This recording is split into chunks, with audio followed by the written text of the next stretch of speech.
que tu aurais une tronçonneuse que tu utiliserais pas trop? Une tronçonneuse, pourquoi faire? Ou alors peut-être une petite hache ou un sécateur. Bon, c'est vrai que c'est moins cher, mais ça fait pas le même effet. Qu'est-ce qui t'arrive? T'es dans une période de jardinage?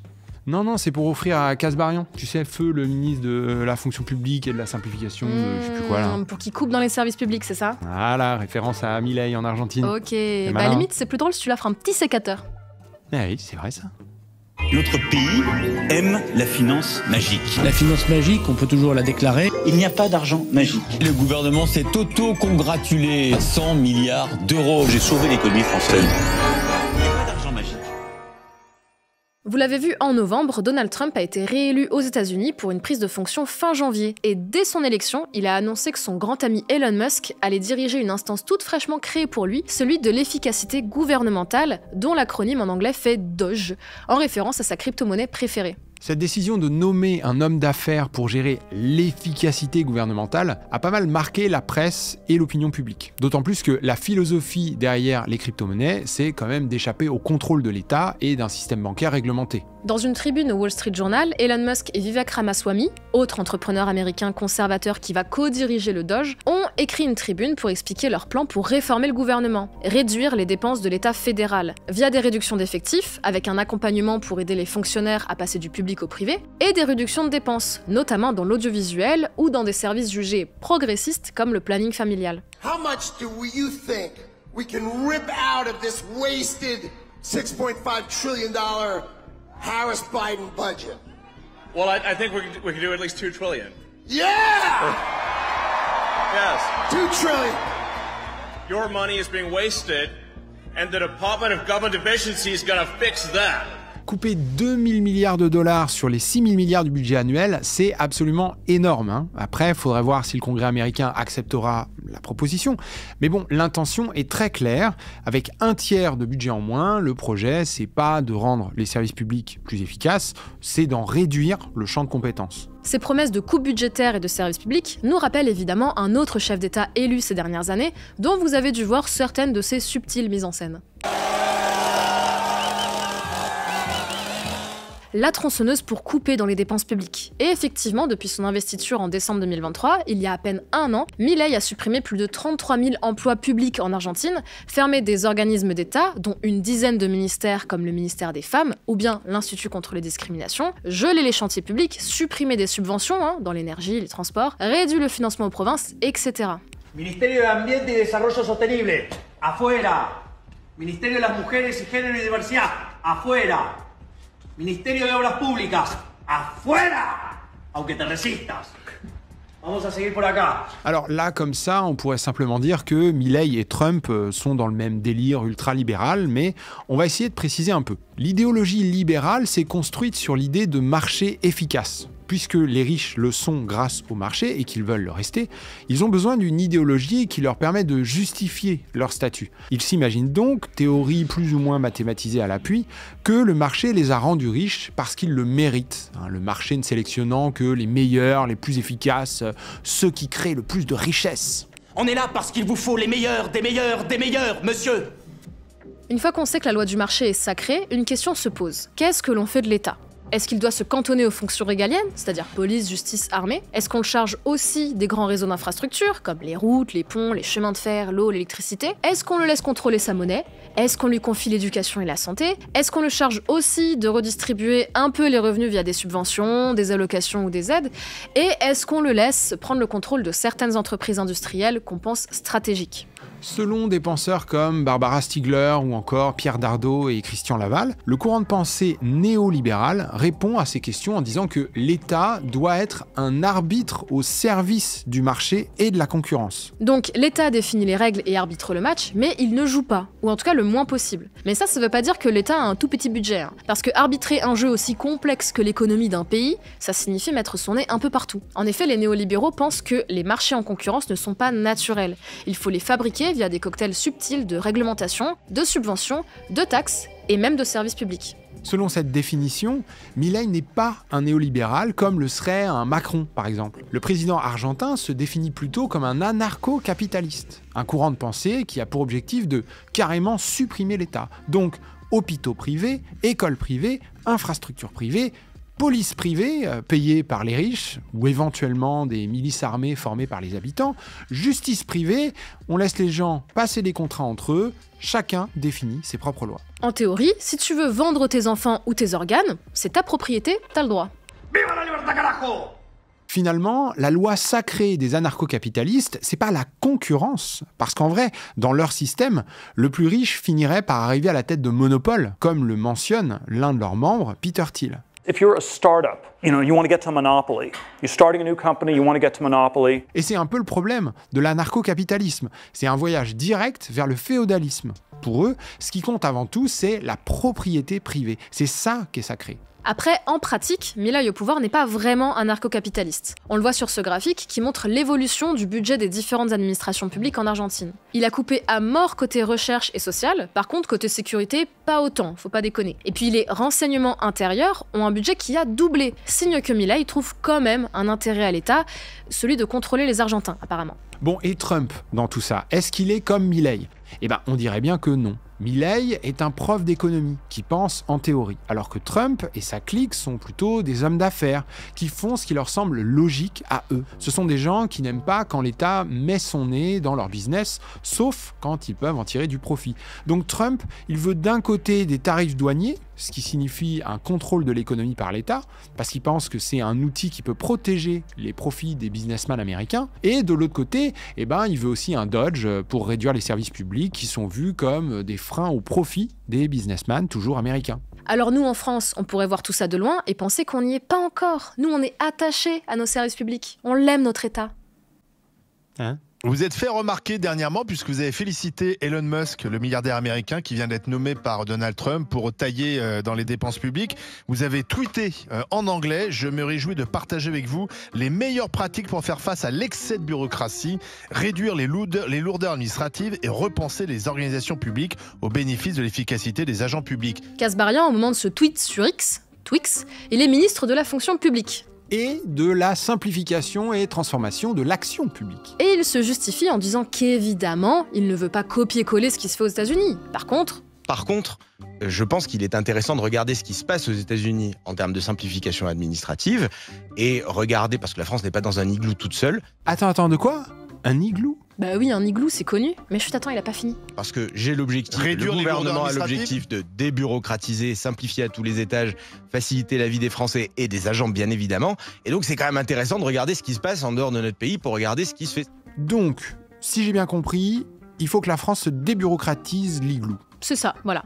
Sauf qu'on rappelle que le projet politique de Trump et de Musk, c'est pas juste de couper 2-3 procédures administratives un peu lourdes, c'est de couper le budget de l'État d'un tiers. C'est un vrai processus de démantèlement de l'action publique. Et c'est évidemment pas le seul politique à souhaiter un État moins présent. C'est la droite française, jusqu'à ses extrêmes, qui paraît vraiment convaincue. Un budget qui n'a exprimé aucune volonté de réduire le périmètre d'un État devenu envahissant, paralysant pour tous ceux qui veulent innover, entreprendre, inventer dans notre pays. Vous n'avez pas voulu porter atteinte aux dépenses somptuaires de ces organismes, comme s'attaquer aux millefeuilles territoriales et notamment à ces métropoles inutiles comme dépensières. Donc, quand bien même on n'a pas encore un homme politique français qui brandit une tronçonneuse en plein meeting, la question du rôle et des missions des institutions publiques se pose en France. Bon, alors, allons-y. Essayons d'analyser ça. Faut-il réduire l'action de l'État ? Est-ce que nos services publics déconnent ? Alors, le premier angle d'analyse, on l'entend sur tous les plateaux, c'est de rappeler que la France est numéro 1 mondial de la dépense publique. Si on dépense autant, c'est bien qu'on est un peu des assistés de la vie, là. Faut sortir la tronçonneuse. Bah sûrement. Sauf que d'abord, non, on n'est pas réellement les numéros 1 de la dépense publique. Enfin, pas au sens où on pourrait le comprendre au premier abord. On est plutôt les numéros 1 de la redistribution. C'est pas pareil. Et oui, et puis de toute façon, l'indicateur des dépenses publiques ne permet pas de faire des comparaisons internationales. Parce que quand on fait la somme, on double compte plein de trucs. Alors, petit exemple. Le ministère des Armées paie des cotisations pour les retraites des militaires. Mettons que ça corresponde à 10 milliards. Les 10 milliards tombent dans la poche de la Sécu, qui les verse aux pensionnaires. Et ben, en faisant bêtement la somme des dépenses publiques, on va compter 2 fois les 10 milliards. Une fois au budget du ministère des Armées et une fois au budget de la Sécu. Si vous voulez plus de détails sur cette histoire, j'ai fait une vidéo sur ma chaîne, n'hésitez pas à aller voir. Le vrai bon indicateur pour mesurer le niveau d'intervention nette d'un État dans son économie, c'est ce qu'on appelle la part de la demande publique. En France, cette part, elle est à 27%, complètement alignée avec celle des Pays-Bas, de la Finlande, du Danemark, et derrière les 30% des vrais champions de la dépense publique, la Suède et la Norvège. Ça veut dire que la France n'est pas un alien des dépenses publiques. Par contre, c'est vrai que l'on redistribue beaucoup, mais notamment parce que quasi 100% des retraites passent par les caisses de la Sécu, alors que chez les autres, ça passe par des fonds de pension privés. Donc, c'est comptabilisé dans les dépenses privées. Bref, tout ça pour dire que si tous les pays riches interviennent tous à peu près au même niveau dans leurs économies, eh ben c'est peut-être pas par hasard.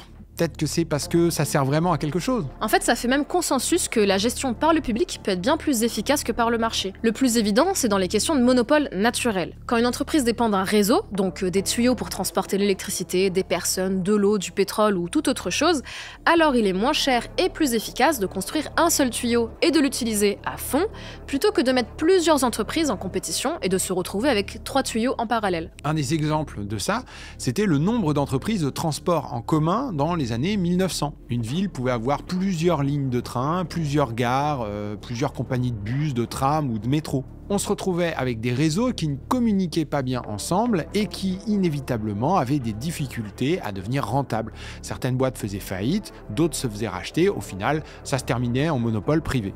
Aujourd'hui, dans presque toutes les villes, c'est le public qui organise ces services. Mais poussé par une idéologie néolibérale, on voit apparaître ici et là des projets de transport privé qui oublient un peu cette histoire. Comme l'Orlyval à Paris par exemple, une ligne privée ouverte en 1991 qui a vite fait faillite et est désormais gérée par le public. Mais le service public, c'est pas utile que pour faire rouler des trains et économiser des tuyaux. C'est aussi un élément incontournable pour créer un environnement qui permet la prospérité de toutes et de tous. Si le budget d'éducation publique des États les plus riches se comptent en milliards, c'est pas un hasard.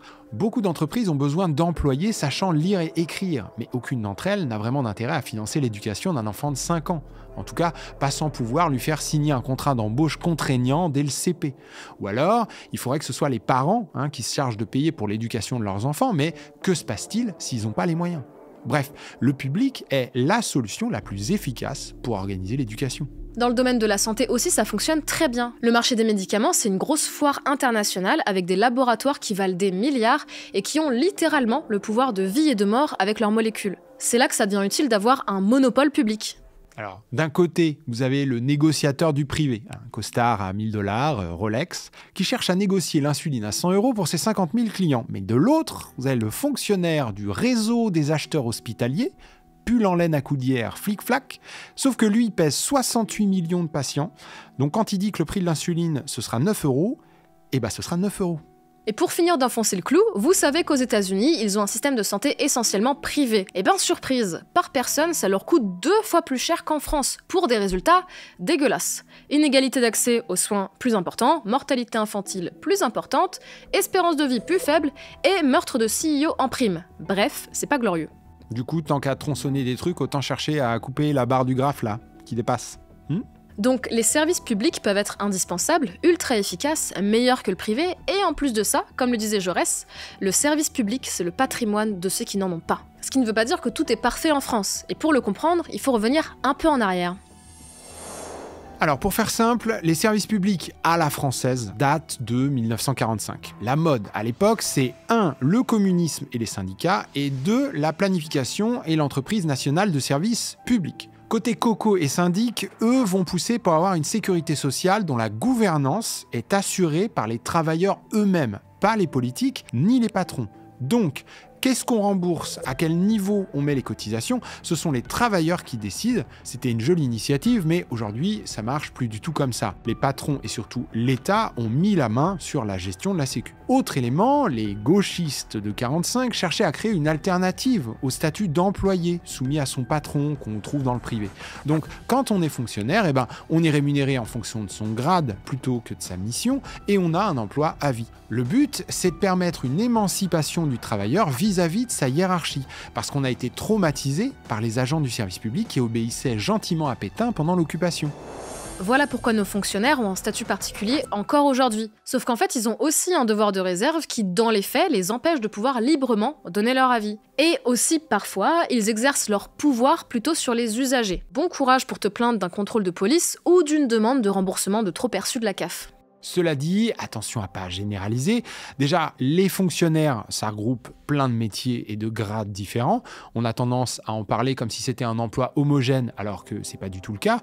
Ensuite, la réduction des effectifs et des moyens dans les services publics, ça crée des frustrations pour nous les usagers, mais aussi évidemment pour les fonctionnaires qui sont les premiers à en pâtir. Et enfin, beaucoup de services publics sont assurés par des entreprises privées aujourd'hui. Après, ça dépend des municipalités, mais le ramassage des ordures, les travaux de voirie, l'entretien du réseau d'eau, c'est pas forcément des fonctionnaires qui font ça. Oui, et dans ce cas, on parle de personnes qui ont des contrats de travail comme vous et moi. Bon, et puis sinon, deuxième élément des services publics à la française, la planification par les hauts fonctionnaires. Certes, aujourd'hui on n'a pas autant d'entreprises publiques qu'avant. Oh mais... bah ça, alors attends, à partir des années 80, c'est l'hécatombe, hein. Saint-Gobain, Paribas, TF1, Suez, Renault, Elf, Rhône-Poulenc, France Télécom, Air France, Thomson, EDF, GDF, Safran, Airbus... Oui, bon, voilà, il y a une page Wikipédia dédiée, vous pouvez aller voir si ça vous intéresse. Le truc important à retenir, c'est qu'on a gardé le côté service public qui vient d'en haut de cette époque. Le service public à la française, c'est très paternaliste, parce que ça a été en partie pensé par des hauts fonctionnaires ingénieurs issus de Polytechnique qui étaient persuadés de savoir mieux que personne ce dont la population avait besoin. Le problème du paternalisme, c'est que ça peut très bien se passer si papa est bienveillant, mais comme il est tout puissant, s'il abuse de son pouvoir... C'est ça qui explique en partie une certaine hostilité vis-à-vis de nos services publics. Plusieurs enquêtes et baromètres montrent que l'avis des Français et Françaises n'est pas bien positif, voire même se dégrade. Certaines démarches sont compliquées, peuvent carrément désinciter de demander des aides auxquelles on aurait pourtant droit, et parfois on n'est même pas au courant qu'on a droit à quelque chose tellement le système est opaque. Du coup, le taux de non-recours pour certaines prestations sociales, c'est plus de 30%. 30% des personnes qui ne réclament pas ce qui leur est dû. En plus de ça, le poids de l'histoire, c'est aussi des institutions publiques bien poussiéreuses. Certaines ont été créées en 1635 et on peut sérieusement se douter de leur intérêt. N'est-ce pas l'Académie française ? Hein ? Un dictionnaire en 40 ans et une gestion des budgets d'amateurs ? Ah bah ça bosse, dis donc. On peut aussi évoquer les statuts de professeurs agrégés mis en place par Napoléon. L'objectif, à l'origine, c'était de se créer une nouvelle caste de serviteurs de l'État qui lui était loyale. Bien que l'éducation nationale ait enchaîné les réformes et dépende de plus en plus de contrats précaires, le statut a survécu et permet, après un concours élitiste, de faire le même boulot que ses collègues, en bossant moins et en étant mieux payé. Voilà. Pourquoi on a gardé ça ? Si c'était créé aujourd'hui, ça pourrait être vu comme une manœuvre antisyndicale, comme avec les contractuels. Créer différents statuts basés sur des critères discutables pour diviser le personnel. Tout ça pour dire qu'il est nécessaire et important de pouvoir critiquer les services publics, parce que ce sont des organisations humaines comme les autres. Elles peuvent devenir obsolètes, être corrompues, travailler contre l'intérêt général ou abuser de leur pouvoir. Mais il faut bien garder en tête que peu importe ces critiques, un grand nombre de ces services publics sont indispensables à notre prospérité collective. Les Musk, Kasbarian ou autres Ciotti qui préconisent de réduire le champ de l'action de l'État à presque zéro ne le font clairement pas dans l'intérêt du plus grand nombre. En fait, l'enjeu, c'est surtout d'avoir des services publics bien financés, efficaces et bien organisés. On a vite fait d'opposer le public au privé, mais en vrai, la gestion publique peut prendre de formes multiples. Réformer les services publics, ça ne veut pas forcément dire les privatiser ou leur couper les vivres. Parce qu'il y a des enjeux de long terme qui vont nous demander des gros efforts collectifs et coordonnés. C'est par exemple l'adaptation de notre système économique au vieillissement de la population qui pèse sur notre système de santé, ou bien au changement climatique. Par exemple, pour répondre à la crise du logement tout en prenant en compte la question climatique, on a besoin de mettre l'accent sur la rénovation des bâtiments existants plutôt que sur la construction, pour éviter l'étalement urbain et l'artificialisation des sols. Bon, mais la politique de logement depuis les années 80, c'est des réductions d'impôts pour des boîtes privées. Politique de l'offre, pour les entreprises plutôt que pour les gens. C'est complètement néolibéral. Ça donne des boîtes qui construisent des nouveaux bâtiments dans des périphéries urbaines qui s'étendent toujours plus, ce qui, au passage, nous rend encore plus dépendants à la voiture individuelle, alors qu'il faudrait favoriser le vélo et la marche, et qui font grimper les dividendes plutôt que baisser les prix. Et ces politiques sont difficiles à remettre en question, parce que forcément, toute une industrie s'est construite autour. Ce constat est porté par le collectif Nos Services Publics, qui regroupe 600 fonctionnaires et contractuels attachés à leur métier et qui souffrent des conséquences de cette mauvaise gestion. Ce collectif publie depuis 2023 un rapport sur l'état des services publics qui est vraiment passionnant. Pour les plus téméraires, on vous le met en description. Une des solutions envisageables pour mettre à jour nos institutions, c'est de trouver des systèmes alternatifs de gouvernance. Par exemple, face au problème de la logique électoraliste et de nos technocrates biberonnés à l'idéologie néolibérale, on pourrait utiliser davantage les conventions citoyennes. On tire au sort des citoyens français, représentatifs de la population, des jeunes, des vieux, des ouvriers, des cadres, des hommes, des femmes. On démarre par une phase d'apprentissage sur les sujets avec des auditions d'experts et d'expertes. Ensuite, par rapport à leurs connaissances et leur vécu, les citoyens débattent, se font un avis et proposent des lois. Clairement, en France, avec la Convention pour le climat, la mise en place a été désastreuse, mais ça ne veut pas dire que ce type d'outil ne peut pas être utilisé pour réformer nos services publics. Autre exemple, pour limiter la toute-puissance des monopoles de services publics, on peut chercher à se doter de mécanismes de protection, donc de fabriquer de toutes pièces un contre-pouvoir. L'exemple qu'on peut donner, c'est celui de l'ASN ou de l'IRSN, les organismes de contrôle des activités nucléaires en France. Bah oui, parce que le nucléaire, c'est EDF, le proprio, Orano, le combustible, Bouygues, la construction, et Alstom, les turbines. Des grosses boîtes bien puissantes, bien orientées profit, sans vraiment de concurrence et sur un secteur d'activité super technique où l'erreur n'est pas permise. Donc pour protéger les utilisateurs, pour s'assurer qu'on a des centrales sûres et bien conçues, on a créé des institutions indépendantes remplies d'experts qui effectuent des contrôles. Et on leur a donné le pouvoir d'accorder des licences, de coller des amendes, d'exiger des travaux, etc. Et voilà. Mais elle est où l'administration indépendante qui peut tordre le bras de l'URSSAF au nom des usagers quand elle abuse? Ou celle qui va forcer l'État à rénover les bâtiments délabrés de l'éducation nationale? En gros, comment on s'assure que les pouvoirs des politiques, des fonctionnaires ou des agents et des usagers soient bien répartis? Est-ce qu'on ne pourrait pas discuter un peu plus d'innovation institutionnelle plutôt que de systématiquement dire qu'il faut sortir une tronçonneuse là, tout couper? C'est plus difficile sans doute, mais ça profitera au plus grand nombre. Bon, après on vous donne juste des débuts de réponse, mais au moins on sait vers quelle direction aller. Mais c'est vrai que c'est frustrant. On passe tellement de temps à défendre les services publics des vilaines tronçonneuses privatisantes et austéritaires qu'on n'a plus le temps pour chercher à les améliorer. On met tellement d'énergie juste pour éviter d'en arriver à un système privé que l'on sait pourtant pire. Après tout, qui veut du système de santé américain ou de leurs inégalités de revenus et de patrimoine? Un pays avec autant d'inégalités et de citoyens en mauvaise santé ne peut pas être un exemple. Ce qui peut être pris comme un exemple, par contre, c'est vous. Toutes celles et ceux qui contribuent au financement de Blast de manière ponctuelle ou régulière et qui permettent de produire des vidéos comme celle-ci, et peut-être même un jour offrir un sécateur à Casparian. Alors merci de votre soutien, n'hésitez pas à vous abonner à Blast pour ne pas louper le prochain épisode d'Argent Magique, ou à suivre nos chaînes pour plus de contenu économique. Au mois prochain. Nous on est attachés à nos services publics, on l'aime notre État. Hein?